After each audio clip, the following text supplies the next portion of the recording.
Hello and welcome to No Soundbites Allowed, and for the first time in the history of No Soundbites Allowed, we have a guest host.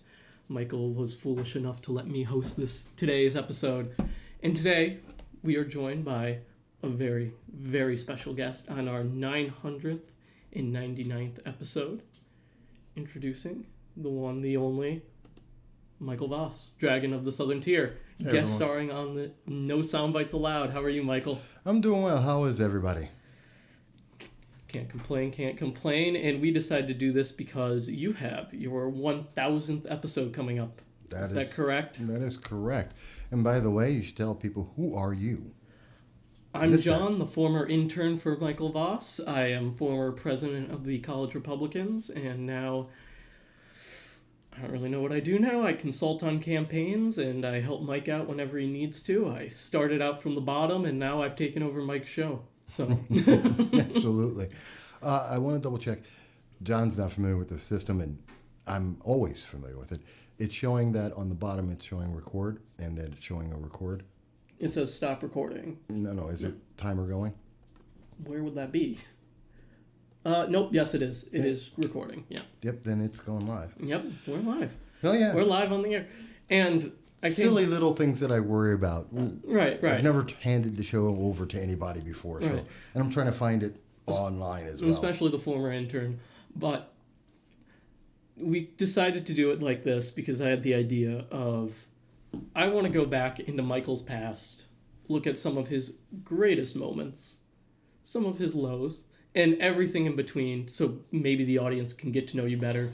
All week, I want to say Mike has plans for, other aspects to the show today, some other news. I have a couple dozen. People don't realize how many things I go through to prepare for the show. I want to let you know I got over 50 questions from people to ask you directly. 50? Yeah. So when I said I could ask you for hours, that we're going to cut it down to some of the better questions. But, Michael, tell us a little about yourself. How did you get involved in politics as a whole? That was the biggest question.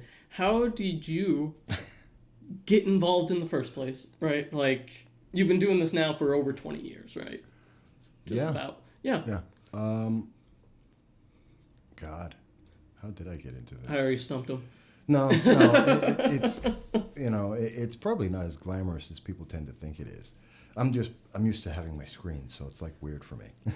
I don't have my screens in front of me. I'm curious also how many questions are going to stump Mike, because we're going to go way back too. Nothing will stump me. But we'll see.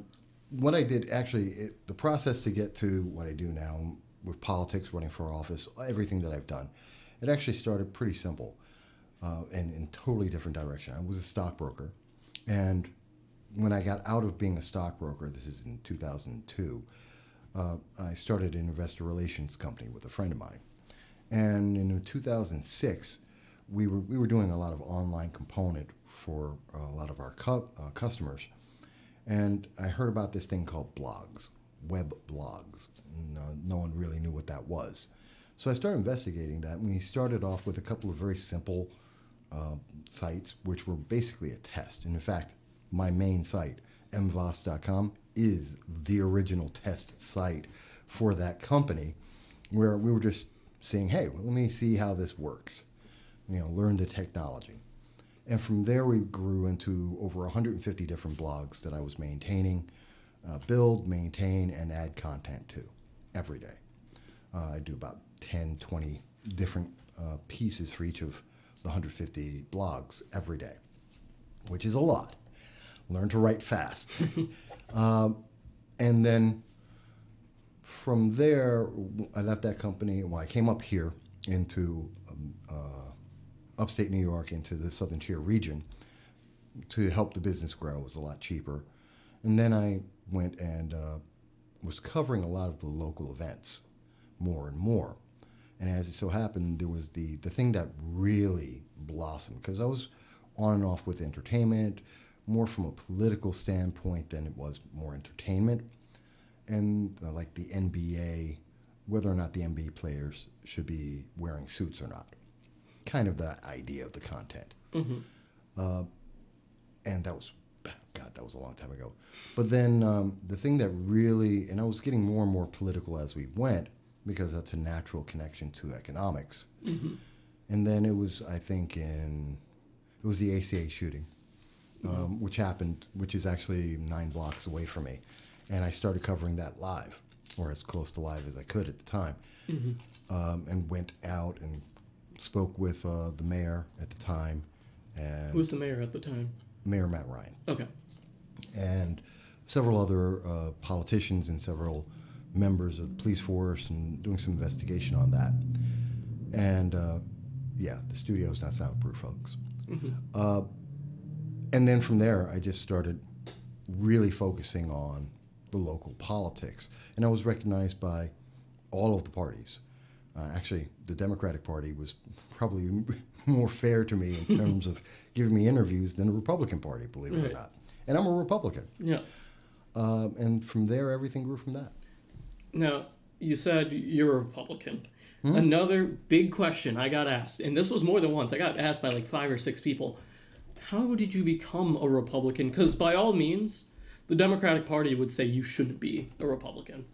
Democratic Party curses me. Yes, for being a Republican. Yeah, because you're not one of them. So how did that even happen? I mean, how do you go from, stockbroker to Republican?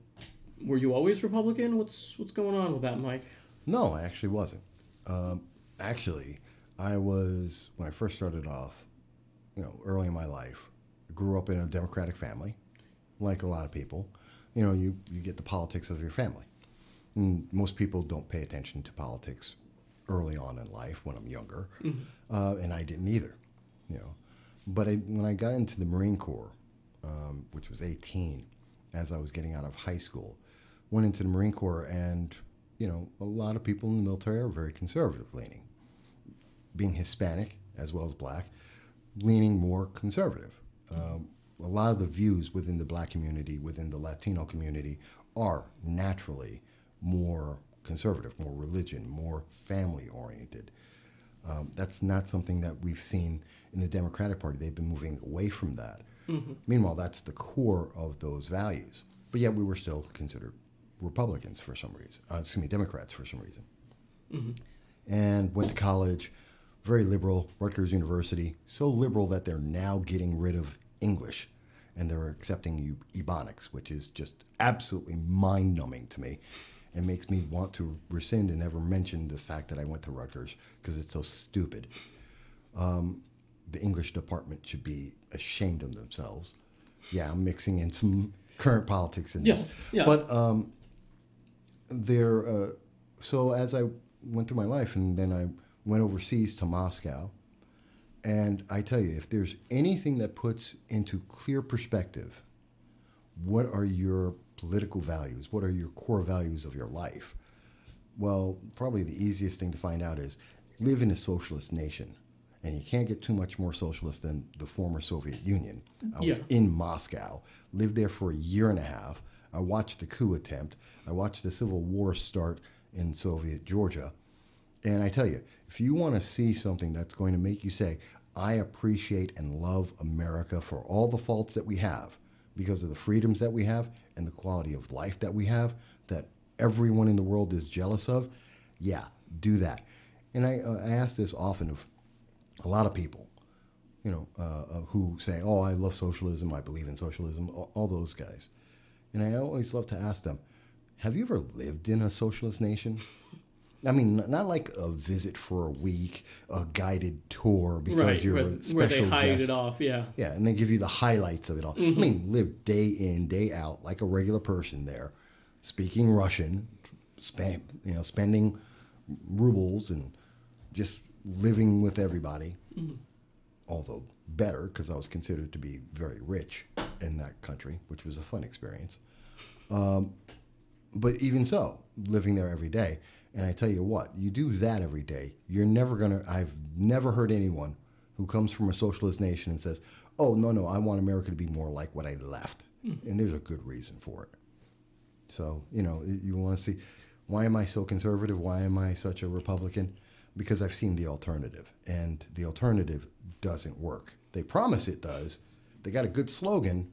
It just doesn't work. Ever. Did you ever think that you'd hit 1,000 videos? Absolutely not. And that was never even a concept. I don't imagine it was. Never a concept. Believe it or not, this is actually, No Soundbites Allowed is my second channel.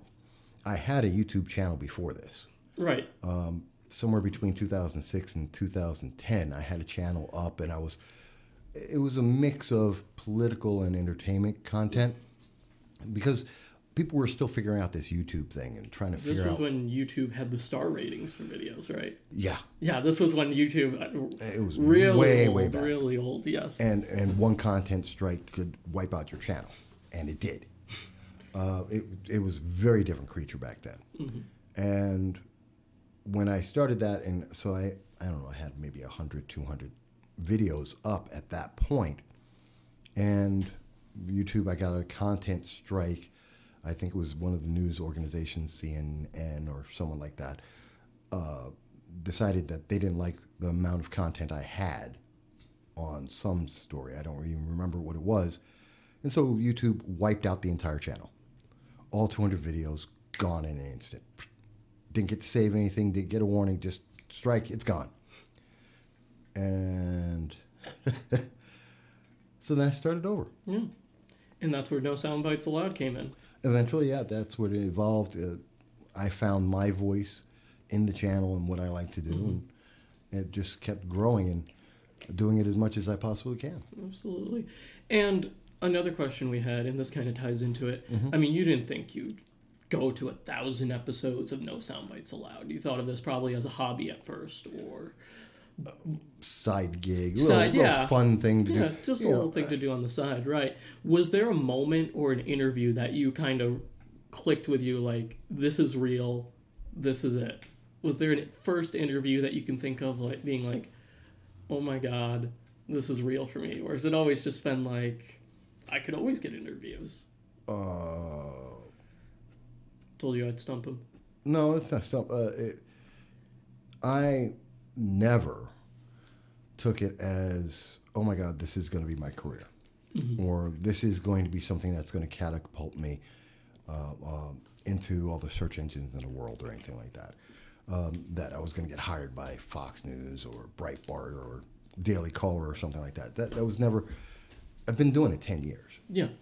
And I didn't get the instant fame. I didn't, I've always, there's been times where I've wondered, like, I've got a lot of videos. I've got hundreds of thousands of views. Why am I not, and people love the work that I do. Why doesn't it catch? Well, and I came to the understanding a long time ago, watching the cycle of when people pay attention, when they don't. No one likes politics. People watch politics because it's on the major news stations, but no one really likes it. You get it. You get it. Like, you understand. You've cracked the code, because I tell people all the time, stop caring. Well, no, I care, and and there is a core group of political junkies out there. Thank God for each and every one of them, especially the ones that watch me. Thank you very much. But the average person, if you walk down the street and ask someone about Rutgers and the English language, if you ask them about how many people have been killed by BLM since June. There's the guy in Minnesota. They just found his body in that. We actually have that story up. The guy was found in one of the liquor stores was burned down in Minneapolis at the very beginning of the George Floyd protests, or actually riots. They weren't protests because they were violent. And we just found out earlier in the week, they had a body in there. So BLM burned down a building with a guy in there and potentially killed him. Right. We don't know if he was dead before or not. So potentially killed him. There's the 19-year-old and the 16-year-old at the Seattle Chaz, the autonomous zone. There's the 8-year-old that was killed over at in Atlanta because of Rayshard Brooks. We ask a person walking down the street and say, did you know that people were killed? Well, and I can't leave out Jessie Dottie Whitaker, killed because she said all lives matter. If you ask the average person walking down the street and say, did you know any of this happened? They're like, that didn't happen. What do you mean? It didn't happen. How do you know? Because CNN and MSNBC didn't put it out there. Yeah, it happened anyway. The local news media covered it. Just because the mainstream doesn't cover it doesn't mean it doesn't happen. Yeah, I mean, local news stations covered it. People have been talking about it locally. And so it's important to do it, even if no one is out there saying, oh, here's some fame for it, here's money for it. No, I lose money. I do it because I love it, and because I think it's important to tell people about those things. And you know what? That's originally what, going way back to when I met you. First thing that I noticed, it was me and you. We went to a Mark Molinaro. We talked about Mark this. Molinaro. Yeah. Ran for Republican governor about 3 years ago now? 4. 4. Okay. Almost. Four. Yeah, just about that time. Around then. And, I was talking to Mike about this the other day. The first time I met Mike, I came up in a Ted Cruz hat. Right? And the first words out of Mike's mouth were laughing at me for wearing a Ted Cruz hat. Yes. The first thing out of Mike's, and I was like, what are you wearing that for? I know. And it was the most funny and surreal moment. And from there, you did your first real speaking event at Binghamton University, correct? Or had you done one previously, maybe? I've done speaking events for, actually, since 2010. My first speaking event, large, as politics. I've done speaking events before in regards to economics, stockbrokering, the stock market, and educating people about finances and investing, which I think is an important thing because just like politics, people just don't know. And it hurts them financially throughout their lives. But when you look at my first speaking event was actually I got invited by the Tea Party. Oh, okay. The local Tea Party. We're having a rally. What year was this? 2010. Okay. Yeah, and it was one of the few early videos I had, and also pushed me more towards politics because I was really surprised, didn't expect it. No. And I got to be one of the main speakers. I wasn't running for any elected office. We'll get into that later. Yeah. I want to ask you some of the questions about that, but sure. I wasn't in any. I wasn't running for an elected office. I wasn't in the political parties. I was outside of all of that, and they found value in what I've been saying, and said, "Hey, come on out, and we're gonna have you speak." I thought it was a pretty good speech. Stage fright wasn't too bad. I do get stage fright. A lot of people don't realize that. I don't believe that, but okay. No, I do. As many times as I've spoken, I think the largest crowd I've ever spoken to was about 2,000 people. Smallest is probably 5.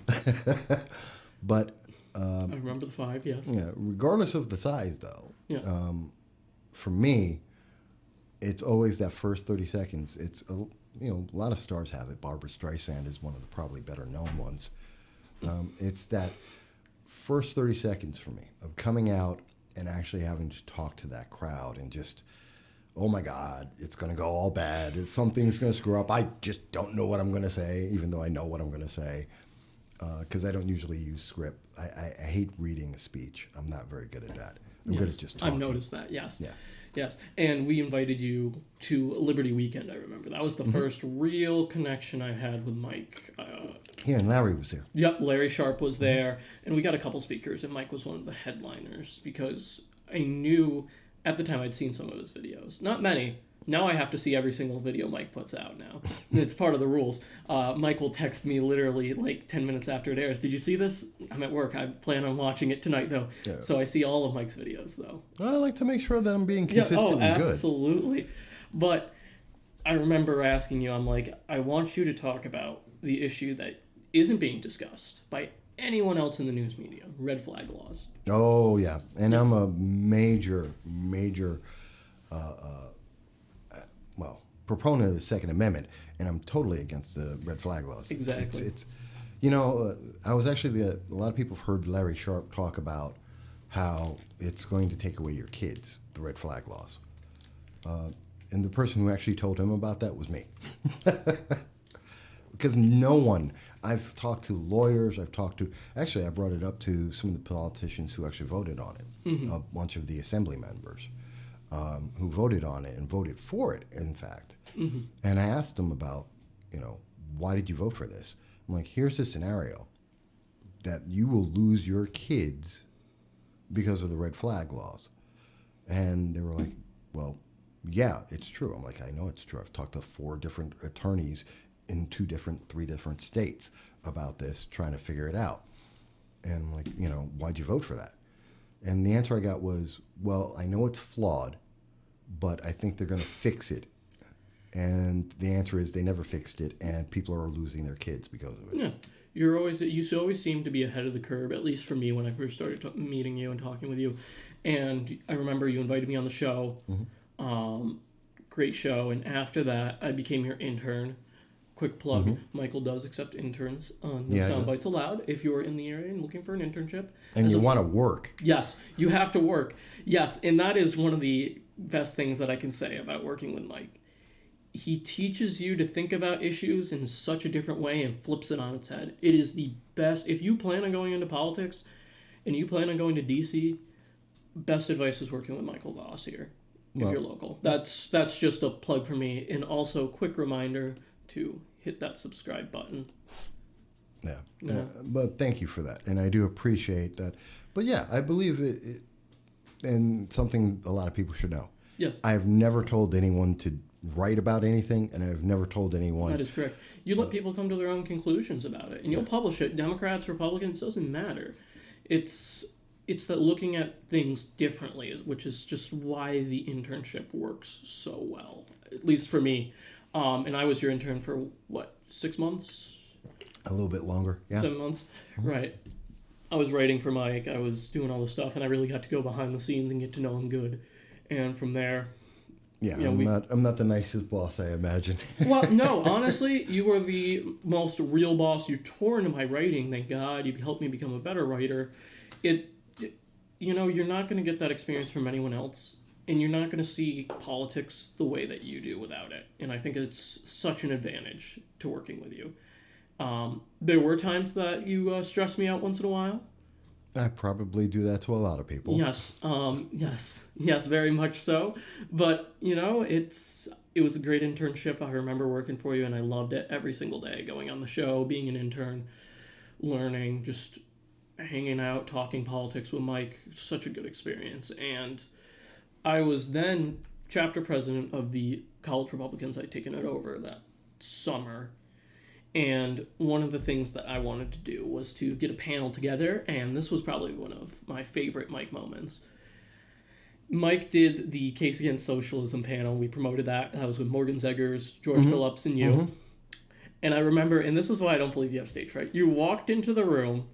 Yeah. You had the Mike Vass swagger, of course. You have a specific walk that you do where you kind of come in and you're like, and you screamed, "I'm excited," seeing about 60, 70 people in that room. Oh, I love that. I know you do. So that's why I just am so shocked at your stage fright. But no, it's a real thing. I don't know if we're going out live. Are we not? It seems not. It says we're live.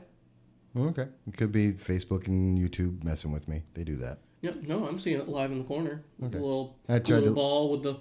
In case people were wondering, why do I look down? I'm trying to find it live. I'm not seeing it. But that's all right. It's definitely recorded. The anti-socialism event was a great event because it was one of the few opportunities at a college university where I got to actually talk to kids, younger students and say, hey, let's really evaluate this socialism thing. Let's talk about something that you don't get to hear, actual facts. Here's some realities. Right. Here's real world experience about what you've seen in dealing with socialism. Mm-hmm. Because no one ever talks about that. I mean, everybody who says it. You listen to the Black Lives Matters people. You listen to Alexandria Ocasio-Cortez. I mean, the closest you get is Bernie Sanders, and he was given a guided tour. He was a special guest of the state. So he didn't get to live over in the dachas like I did. He didn't have to go to the stores and see them empty 28 days out of the month.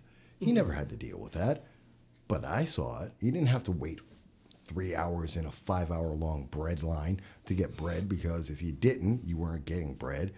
Or going to the McDonald's didn't exist then. So he never got to see. Mm-hmm. I have literally seen 8 to 12 hour long line.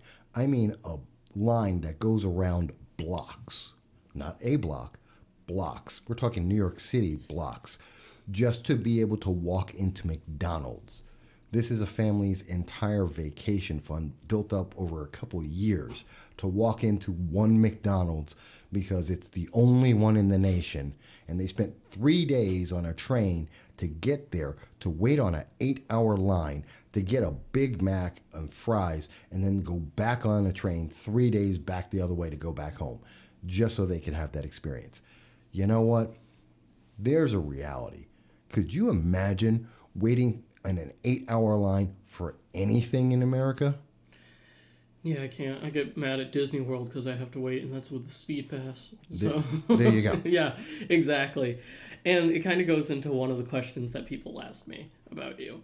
And at, the case against socialism, you had a lot of kids come up to you and ask you questions. A lot of students wanted to hear from you. And I love that. Yeah. I love being asked questions. I think I was there twice as long for the question and answer period that I was for actually speaking. Yes. No, and people loved it. And people even came up to me. They were like, I just talked to Michael Vass. And I'm like, yeah, what did he say? Well, he seemed to be, I tried to debate him and I lost, or some of the things.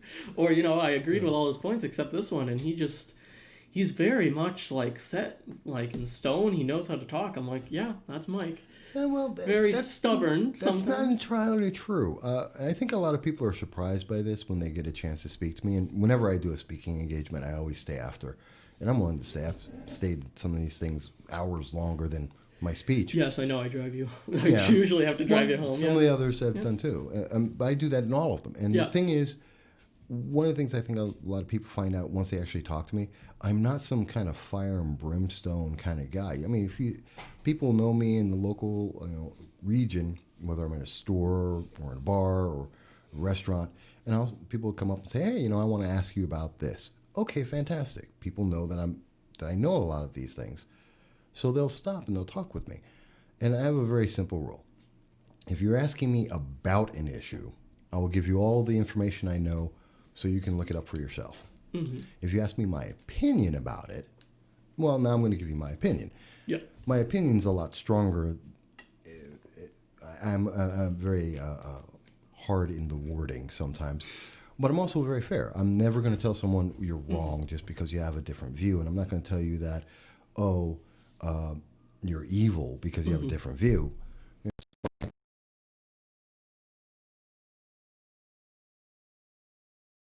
Very surprised that I actually have a conversation. And it's like, okay, I'm not going to be offended. Tell me why you think that. I don't have to agree with it, and you don't have to agree with me. Yeah. But I do want to hear it. And when people do that, they're actually surprised. It's like, okay, well, tell me. I've got a lot of friends who love to just go, Mike, I heard about this. I think you're on the wrong side of it. Oh, why? Let me hear your details. The one thing I don't like is, because I feel it. Well, I don't care. That I don't care. If you don't feel I'm right, well, too bad for you. I don't care. But if I've gotten something factually wrong, or if I didn't have information to judge something on, that makes a big difference. Mm-hmm.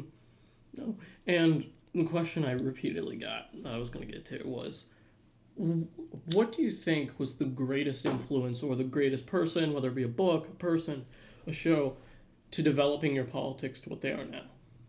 My politics? Yeah. Okay. Because I thought it was going to be my life. Okay. No. Young people want to know what influenced your politics a lot. What book, what person, who should they be reading and looking out for? Read everything. Literally. I think it's the same answer I give for someone who says, I don't know anything about investing. Great. Get the Wall Street Journal every day for 30 days. At the end of 30 days, you will be caught up to what's going on in economics today. Read it beginning first, cover to cover. You're going to read the whole thing. And you're going to know everything that's going on. And at the end of 30 days, you are up to the current economic cycle.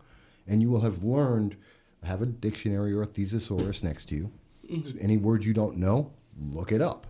That's how you learn. Figure out what that word means or what it means in that context, whether it's financial or political. And then, okay, now I know what that is.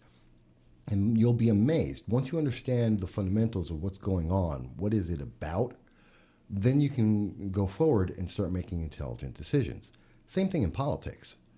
You read, the thing with politics is you need a little bit more than, say, with just the Wall Street Journal. New York Times, BBC News, Israeli Times, Washington Post, Fox News, Breitbart, Daily Caller, Huffington Post. These are just a couple of people right off the top of my head. I read them all the time. I constantly read everything that's going on. I watch Twitter. I actually put a lot more time into this than most people. Yeah. I do probably 8 hours a day on average reading. Can confirm. Everything that's going on. I can confirm that, yes.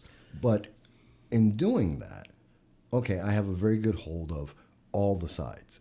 I'm not relying on any one person because I can tell you, I can point it out on almost any story.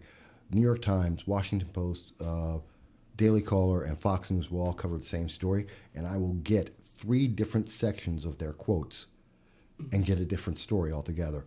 If you just piece it all together and go, okay, you left out the beginning of the quote, you left out the end of the quote, you used half of the quote, everyone's putting in different context. We put it together, and it's like, oh, that's what it means. Or what I like to do a lot, especially since for some reason our news media hates to tell people, ooh, we have a bill that's going out, and it's going to do X, Y, Z.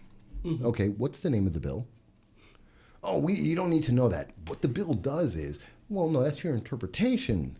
How about you tell me what the bill is? I can read the actual words, and then if I have a question, I can ask someone for clarification. So I love to do that and look it up, and I've figured out, and it's not that hard, really.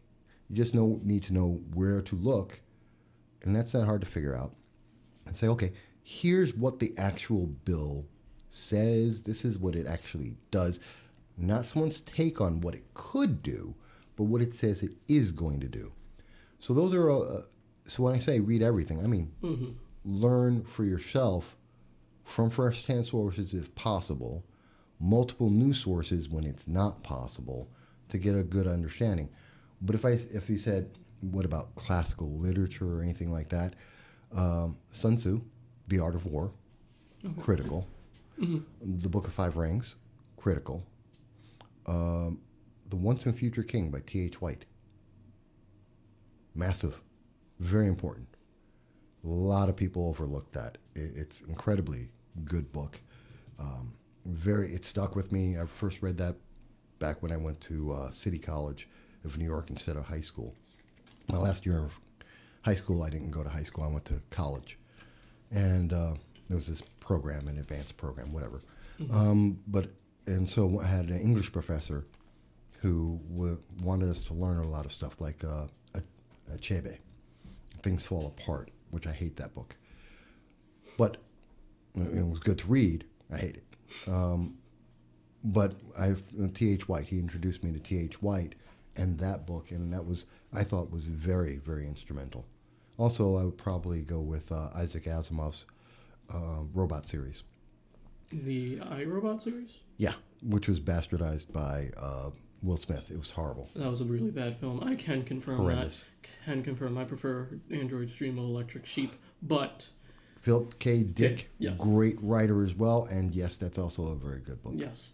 Now, you talked about first-hand sources. Nothing better for a first-hand source than an interview, and you've done a lot of interviews. Yeah, do you have you've done 999 episodes now. Mm-hmm. You've done a lot of interviews. Do you have a favorite interview you've done over the years that you can look back on and go, yeah, that's my favorite by far? Everyone brings something different when they get an interview. And the thing I love about interviews is you don't know where it's going to go. I don't tell people the questions before I do an interview, ever. Which is one of the reasons I like that, yes. And I do a lot of research beforehand so that I know something about this person before I get into the interview. And often they're surprised, like I find little things. But that's part of... Oh, nope. Oh, that's you. 607? Oh, someone's calling in. Yep. You know how to answer it, right? Yep. Okay. All right, one moment. They should be in on live. The board's live. Yep. Is it working? Hey, are you going to be going live today? I am live. Yep. You are live. I don't even see. I don't see it right now. Hang on one second, folks. Let me see. Keep going. Yeah. Yep. No, we're checking this right now. Yeah, I'm checking the YouTube, and I don't see anything on there. It's supposed to be live. Yep. Nope, that's YouTube blocking us. Yep, YouTube's just blocking us. Yep, we're still going. Do you have a question for Michael or anything? Well, yeah, I actually was calling Michael to ask him if he was going live. So, just so people know what's going on, hang on. This is Jason from Bing. He's a caller to the show, and I love it. Jason, what we were doing, because this is the 999th show, we were doing it a little different because I'm being interviewed, in fact. And it was supposed to be going out live, but the system's up, and for some reason, YouTube's not putting it out there, and I tested it beforehand. It should be fine. But, and so he's asking me about life in general and some of the things that are going on. And so you're listening to John Rastusha. He's actually hosting the show. Yep. Don't worry, the video will be out of this. It should have been, but I apologize, it wasn't live. Yeah, you're breaking up on my end too. I hear you kind of very light as well. But are you on? Did you put it out on Facebook as well too? Supposed to be, but I didn't see it there. And it's not us, it's the system. I don't know what's going on. Okay. Yeah, honestly, I'm almost wondering whether your feed's coming through. Maybe your internet. I don't know. All right. I guess I'll try to see if I can find you on another platform then. If not, it should be out shortly. Which is a little disappointing, I know. Yeah, but thanks for the call and thanks for checking that out for us. We were wondering about that. Yeah, nothing here on YouTube, so. Yeah. All right. Yep, I'll see you. All right. Bye. All right. Well, we know that people aren't seeing this live now. So it's one of the problems with the technology sometimes. Told you, it said it was recording, and it says it's live. But System's you up. know what? We're going to keep going. Yeah. Doesn't matter. We're going to keep on going. What were you discussing previously? Your favorite interview, that's right. Oh, yeah. So everybody's different, and everyone brings something different to the fore. And I enjoy it. I love just having that rapport with people that you get from being live with them. I do give one concession. When I have politicians on, I do let them know, okay, is there a subject that, you want to mention to someone? Give me a specific idea. Because obviously they're coming on to promote something usually. And I want the public to know what's going on. Right. Then everything else is on me. And I keep a rule that, especially for politicians, if there's a specific bill that I am going to bring up, I tell them at least 24 hours beforehand. Nobody ever walks onto the show and is a gotcha.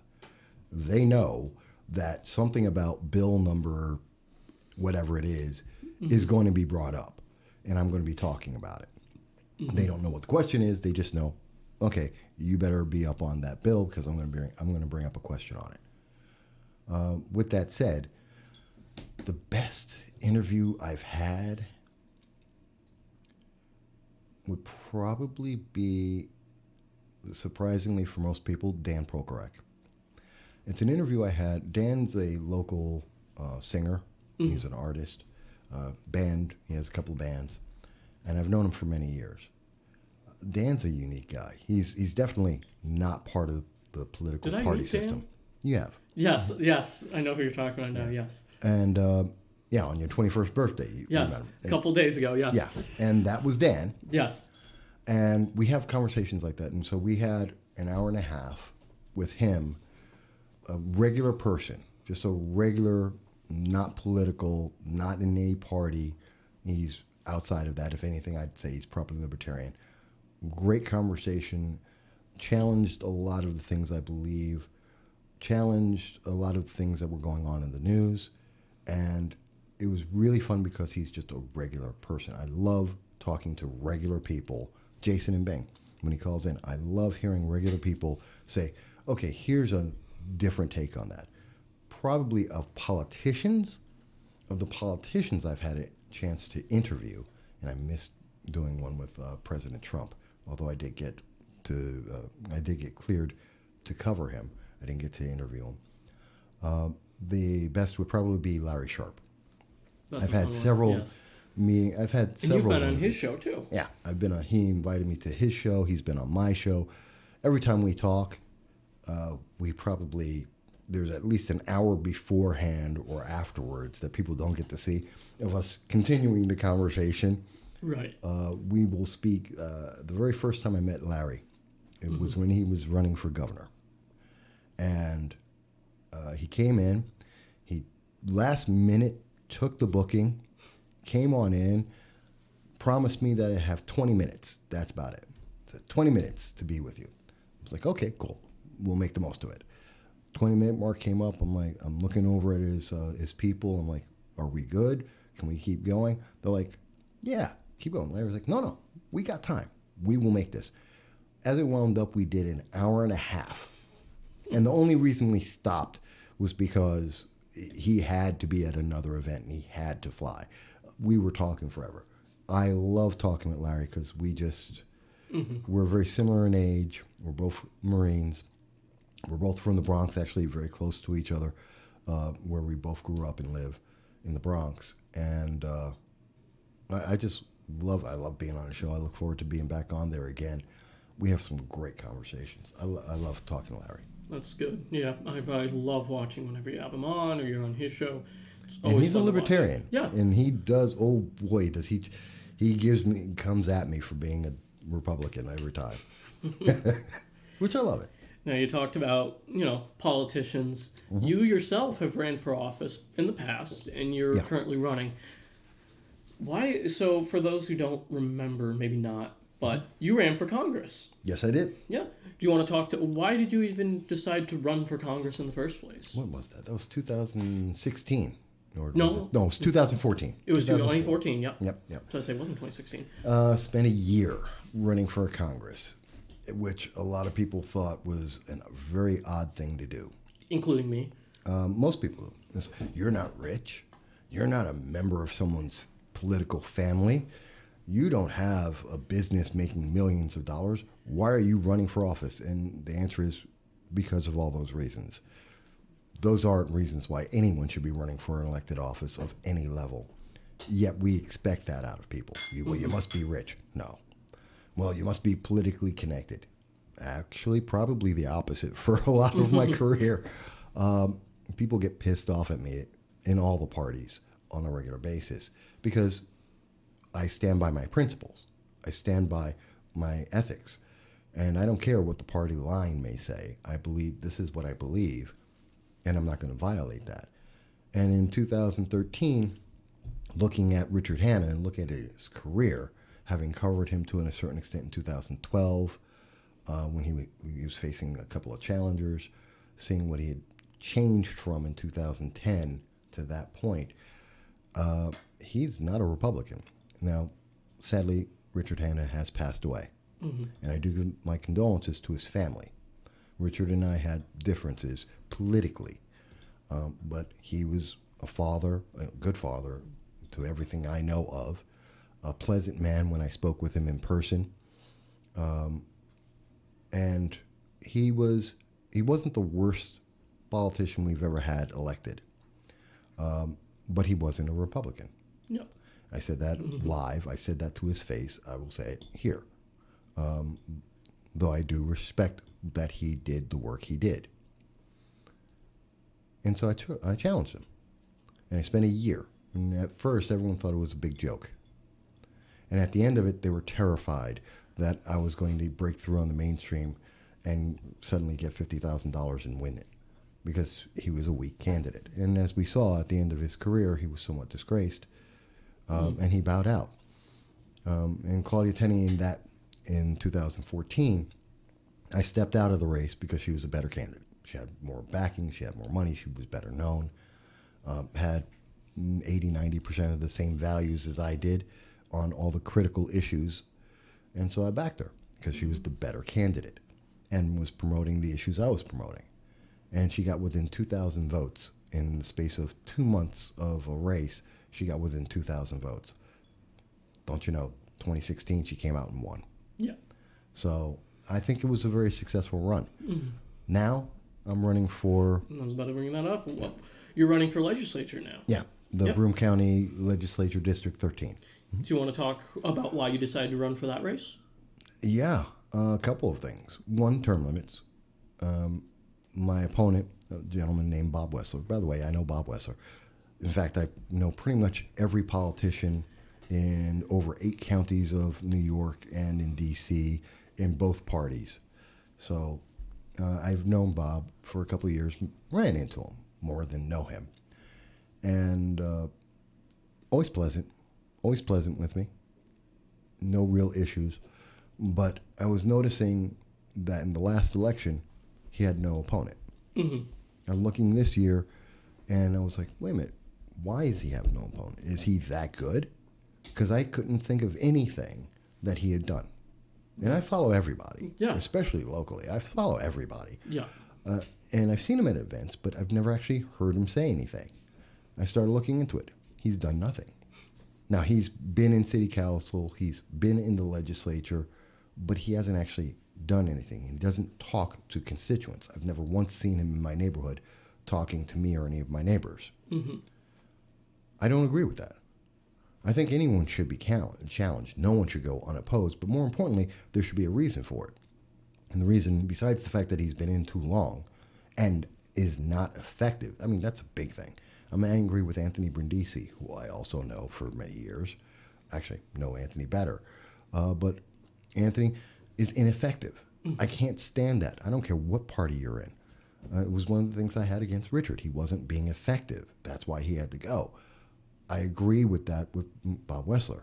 He's not effective. I can't stand that in any level of politics, and that person has to go. Mm-hmm. Now, the fact that I actually have things that I think I can offer is the thing that cemented it. It said, mm-hmm. Can I do that job? It's not enough to say, oh, he's been here too long, he's not effective. Should we, we should get someone else. It's like, well, do you have something to offer? And the answer is yes, I do. So mm-hmm. that's why I ran. Yeah. And I know, tying this into one of the most recent stories that came out, one mm-hmm. of the big things that you've talked about is being against the defund the police movement. Yeah. Which Bob Wessler has on, Facebook online shown that he has supported defunding the police. Apparently, yes. I've got the video. I got actual screenshots of it. I've talked about it before. We have evidence, mm-hmm. Yep. And I know something just came out about one of our local reporters, John Solak, Independent News Media. Would you call him that? No. No? What would you call John? John's a concerned citizen. Perfect way to put it. Yeah. He was just on Twitter. He posted about being attacked recently. And we're going to play that video for you right here. Oh, you're putting sound on it? Mm-hmm. Why are you coming towards me? I wasn't coming towards them. Here, keep going. Keep going. You gotta document everything. You gotta document everything. I don't care if you're recording. Keep going. You don't want to incite. This is a public street, sir. I'm not harassing you. You're depriving me of my constitutional rights, sir.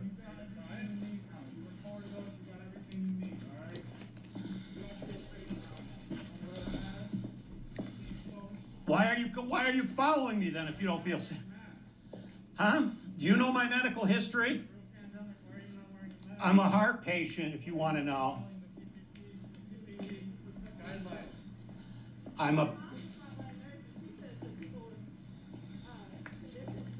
Why don't you ask Andrew Cuomo and Anthony Fauci why they don't wear masks?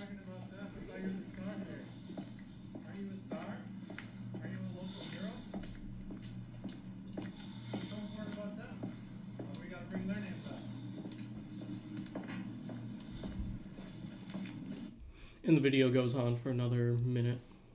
Is that the one where he is already attacked, or is that the one before he gets attacked? I believe this was right after. Okay. Yeah.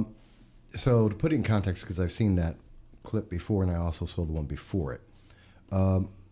In our local region, Southern Tier, mm-hmm. there's a couple of far left fringe groups called Progressive Leaders of Tomorrow, otherwise known as PLOT. There's Black Lives Matters, which are essentially the same people. with slightly different leadership. And there's a couple of other organizations, Indivisible New York, Citizen Actions, a couple of others, that are basically all the same people. They are extremists. They're fringe of the actual Democratic Party, but they have very loud voices. So they sound like they have a lot of importance. They really don't.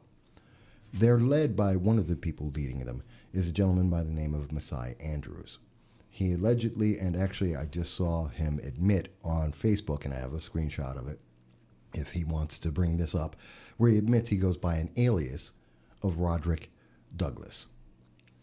Now, this individual is a very violent man. I've heard him personally say things that are promoting violence against people who are white and people who aren't like him. And he has a lot of rhetoric like that, that he writes and or says. And he assaulted that gentleman, John Solak. He's a 68-year-old man. Heart patient, yeah. And as he mentioned, a heart patient, because he was videotaping them painting Black Lives Matters on a city street. John doesn't agree with their politics. John is white. They've already had members of that organization assault John once before, and there are charges on that. This was now they've gone from assaulting him and taking his phone, and now they're gone to physical assault. And if you listen to what you just played, they're talking about, well, you've already got everything you need, go away. Well, it's a public street. You don't get to decide that for someone. If someone's videotaping you in the middle of a street for an event that you're promoting for people to come down and videotape, and they're videotaping it for their own promotional efforts because they have a documentarian who is videotaping it all, then you don't get to tell someone else you can't do that. See, it's again, this is where this is the detail that I think people need to know about, and this is what concerns me when you talk about defunding the police. The people who are asking you to defund the police don't believe in the freedom of the Constitution. They don't want you to. You can film things if they like it. You can question things if it agrees with what they're questioning. And you don't dare come out and say you don't agree with them. And they are willing to use force, physical force, against people when they disagree with them. Now that should be terrifying to everyone. And if you want a reason why we need to maintain our police, you want to tell me if Bob Wessler wants to come out and say he supports this, please, Bob, I want you to look at the 2 times that this 68-year-old man, who is not intimidating in any format, is being attacked by people half his age physically and sent him to a hospital. You know what? Please explain to me why we need more of that and less of police. That doesn't make sense. We look across the country, everywhere we've seen people talking about defunding the police, and everywhere that it has been done, that means disband the police. It means less police, and we have seen as a result higher crime, higher violent crime, higher shootings, and higher deaths. I've already mentioned the deaths of children, which should be enough for everyone. But let's look at, don't have to look that far. New York City, 276% increase in the number of shootings, a 156% increase in the number of murders year over year because they got rid of 600 police officers. Gee, do you think we should have more defunding the police, or maybe we should take a different approach? I mean, let's improve them. I agree with that. But defund and get rid of them? No, I don't. And I don't think anyone else in the community agrees with that either. Mm-hmm. And like you said, you've been in this game 20 plus years. Have you ever seen anything like this before? Anything where they're escalating the situation to such a degree, calling for the defund of police, attacking an elderly man on the street for filming them? Have you ever seen anything like this before, politically? No. This is an extremism that really hasn't existed in the nation before. And I think it's partially because people were cooped up because of the imposed isolation for coronavirus, COVID-19. And so people were bottled up and wanted to get out. Mm-hmm. They were angry at the government, angry at COVID. They needed to lash out, and you can't. it's a virus. I mean, you can't do anything about it. And as much as some people want to blame our president or members of Congress, you can't. It's not their responsibility. Even to an extent, I can't blame Governor Cuomo in that it exists. I can blame him on the way he handled it. That's a different thing. But that anger with government, that government has taken away our rights and our freedoms and stripped our lives, actually turned us into other nations around the world and gave us the same amount of rights as other people in the world live with daily. I mean, we're talking about Venezuela, China, North Korea, Soviet Union back in the day, even today, Cuba. These people, it was very much in anger. It needed to be directed at something. Here comes George Floyd, which everyone agrees was wrong. They had protests, which is kind of odd because no one was protesting against it. But I understand it's an expression of their anger. Everyone deserves the right and the freedom to be able to protest. If you don't like Rocky Road and you like vanilla ice cream, you want to have a protest about it, go for it. That's your right as an American citizen. As long as no one is harmed, I'm all for it. But the other component was the violence, where individuals like Messiah Andrews and some of the other members of Black Lives Matters or Plot, whichever they want to call themselves, they intermingle which one they're a part of daily. When they start going with violence as their tactic to get people to do what they want, that's when we have a problem. That's when I have to say we draw the line, and that's when we say that these groups need to be stopped. And so defunding the police is never the answer in the face of aggression. Bowing down and saying, oh, we're going to acquiesce to you. What Chamberlain did that. How well did that work out? Mm-hmm. Yeah. No, absolutely. And we're starting to wrap up the show here. We've been at it for an hour. I do have somewhere to go for birthday dinner, but before I go, I just personally want to thank you, Mike, for everything you've done. You're at 999 videos, right? You have made such an impact on my life as well as many others. You're a mentor figure to me. I call you whenever I need advice on something or something else, and getting to host your show is a huge honor.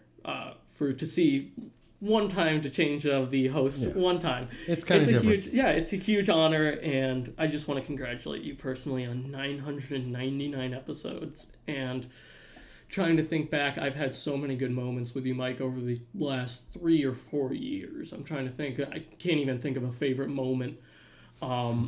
You've helped us so much, and I'm sure, all of my friends, all the people who know you, just want to say thank you for the work you've done. Well, I appreciate it. I do it. I do it because I believe in it. Mm-hmm. I think it's worthwhile. And that's why you're running for office. That's the mark of someone truly running for office. You're not running for the money or the fame, because you want to make a difference and you want to actually go out into the community and talk to people.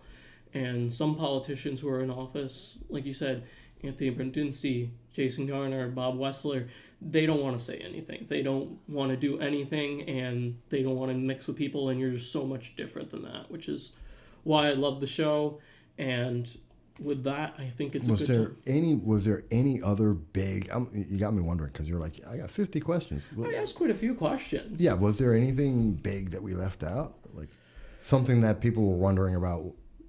Most of the other ones were like small time questions. So, and I'll have more of a chance. People will ask me, All right, once this goes up, people are going to continue asking me questions. So we'll have more questions coming at you. They can always, reach us on No Soundbites Allowed or on Facebook or any of the other mediums and say, hey, but I wanted to know this. I'll be happy. I'm open story. I mean, I'm already out for 14 years I've been doing this. I said 20 plus, but well, some stuff before I got into the internet. Timelines, but it's a lot of time. So I'm not worried about saying, if people have a question, just ask. Oh I don't mind. Oh, definitely. I love it, and people love you too, Mike. I love to hear that. You don't always feel it some days. But thank you so much for watching No Soundbites Allowed. Tonight, 8 o'clock. 8 o'clock is going to be the 1,000th video. Yeah, it's a special video set up. We made it just for 1,000. It's short, but I think it hits the mark. I hope people will like it, and I may jump on afterwards to see what the reaction is from people. Say like 8:30, but definitely I'm looking forward to people seeing that. Remember to subscribe, and you can check out Michael Vass's website as well as his campaign website as well. So, thank you again for having me host, Mike. You're very welcome. Thank you. You did a good job, John. Thanks, Mike. All right.